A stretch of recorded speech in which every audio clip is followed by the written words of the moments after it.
Okay, bagandiyan nung munga understand ko the present continuous tense passive voice. تاسو د present continuous tense passive voice نمخ کې په خپل ذهن کې د active voice او د passive voice هغه rules اول راولئ.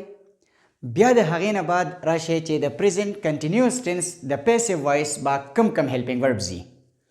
نو چې کله مونږه د present continuous tense passive voice جوړو نو is being, am being او are being دا درې به په دې کې helping verb استعمالیږي. تاسو ته already پته ولګېده. اوس راشئ چې د active voice نه مونږه passive voice ته sentence اړو یا بدلو نو د هغې دپاره مونږه اول څه کوو؟ subject به د object ځای ته او object د subject ځای ته.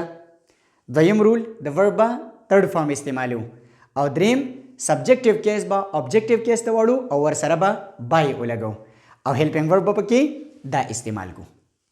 نو رولز تاسو ته already پته ده، تاسو په پوه شوي یې، خو زه بار بار ځکه وایم چې ستاسو په دې ذهن کې دا رولز بالکل کینی چې چېرته هم ستاسو نه هېرېږي. نو ګورئ اولنی سینټنس چې دی هغې ته تاسو وګورئ he is drinking water. اول خو دې سینټنس ته تاسو وګورئ چې he راغلی دی او helping verb is ورسره راغلی دی او بیا پسې د verb ing فارم استعمال شوی دی. نو موږ ته دا پته ولګېده چې دا د present continuous tense sentence دی یعنی active voice دی. اوس چې کله ماته دا پته ولګېده چې دا د present continuous tense sentence دی او دا زه passive voice ته چینج کوم نو د ټولو نه اولنۍ خبره دا ده object چې دی دا به راولې د subject دی ځای له. نو چې کله تاسو object د subject ځای له راوستو نو water زموږ سره دی singular noun او د singular noun سره به تاسو is being helping verb لګوئ په passive voice کې. نو دا به شي water نو موږ ورسره ولګو is being او د verb به کوم یو فارم استعمالیږي په passive voice کې؟ third form به استعمالیږي.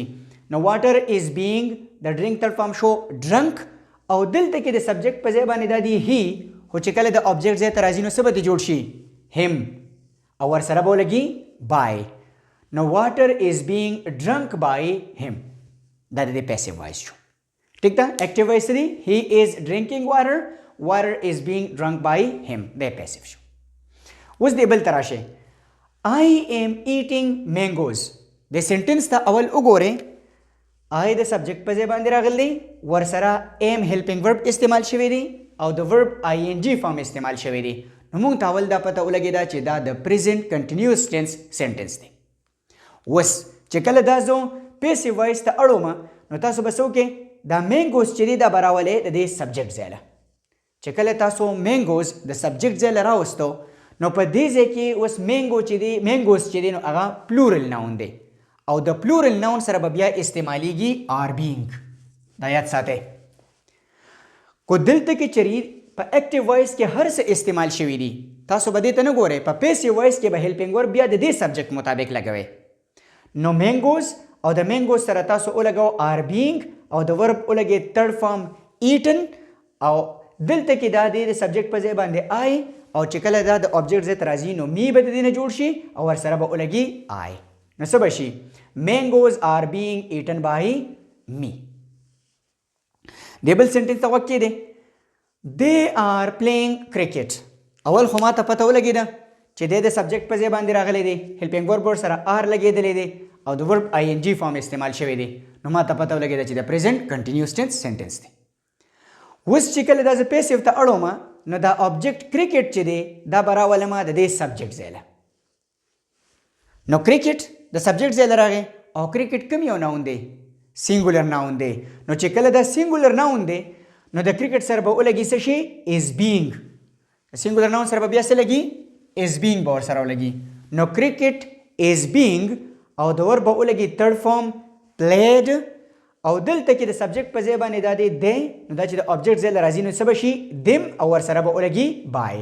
نو cricket is being played by them دا د passive voice شو. دغه شانتې he is calling me. he is calling me نو I am being called by him. she is slapping me. I am being slapped by her. She is using mobile phone. mobile phone is being used by her. singular او plural او I د دې په دې helping verbs باندې پوه شوي. ښه اوس راشه نیگیټیو سنټنسز له. نیگیټیو سنټنسز کې نور اس هم نشته خو صرف څه به وکړې د دې is او د دې being د دې په منځ کې به څه ولګوئ not. دغه شانتې د am او د being په منځ کې به ولګوئ not او د are او د being په منځ کې به څه ولګوئ not. بس سمپل. لکه سنټنس دلته کې راغلی دی چې څو he is not drinking water. دا خو already ما ته پته ولګېده چې د present continuous tense sentence دی او negative sentence دی not پکې راغلی دی. نو چې passive voice ته اړوم نو دا به څه شي water is او د دې being او د is په منځ کې به څه ولګي not.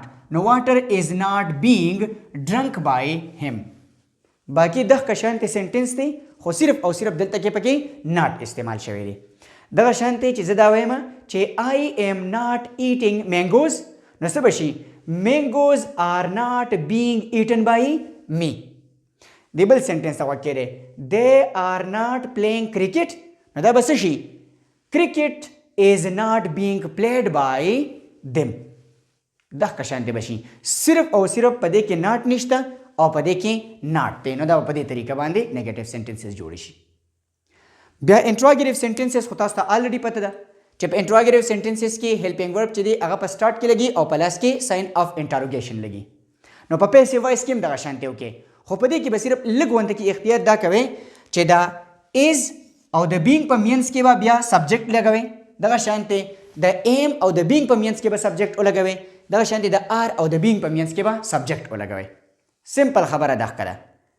نو ګوره چې زه دلته کې یو سنټنس ووایم چې is he drinking water نو دلته کې دا د present continuous tense sentence دی د is نه سٹارټ شوی دی. اوس چې کله زه د دې پیسیو وایس جوړوم نو په پیسیو وایس کې خو زموږ سره بیا هیلپینګ ورب is being am being او are being دی که نه. نو تاسو به is being am being are being به روغ نه لګوئ. تاسو به څه وکړئ اول به ولګوئ څه شي دا object چې کوم دی دا به راولئ د دې سبجیکټ ځای له. نو دا واټر چې دی هغه به چېرته راشي د دې سبجیکټ ځای له به راشي. اوس واټر چې زموږ سره دی دا دی سینګولر ناون او د سینګولر ناون سره هیلپینګ ورب څه لګي is being لګي.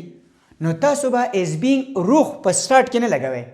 تاسو به څه وکړئ is به اول ولګوئ is او بیا به پسې ولګوئ سبجیکټ او بیا پسې ولګوئ being.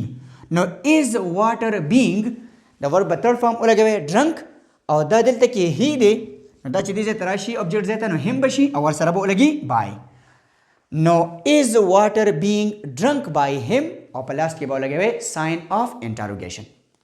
دغه شانتې کو د دې سنټنس انټراګیټیو سنټنس جوړوم چې څو am I eating mangoes نو دا به څه شي are mangoes being eaten by me. بیا چې د دې انټراګیټیو سنټنس جوړوم نو دا به څه شي are they playing cricket او پیسیو وایس به څه شي is cricket being played by them. په دې کې څه ګران دي ګلابه بالکل سمپل دی هغه طریقه ده خو صرف او صرف په دې ځای کې د هیلپینګ ورب لږ ونته کې بدل دی مطلب ټو ورډز دي. نو په دې وجه تاسو لږ ونته کنفیوز کیږئ خو کنفیوز کیږئ به بالکل نه. او دا هم یاد ساتئ چې په پیسیو وایس کې به تاسو هیلپینګ ورب بیا د دې پیسیو وایس د سبجیکټ مطابق لګوئ. پوه شوئ په دې باندې اوس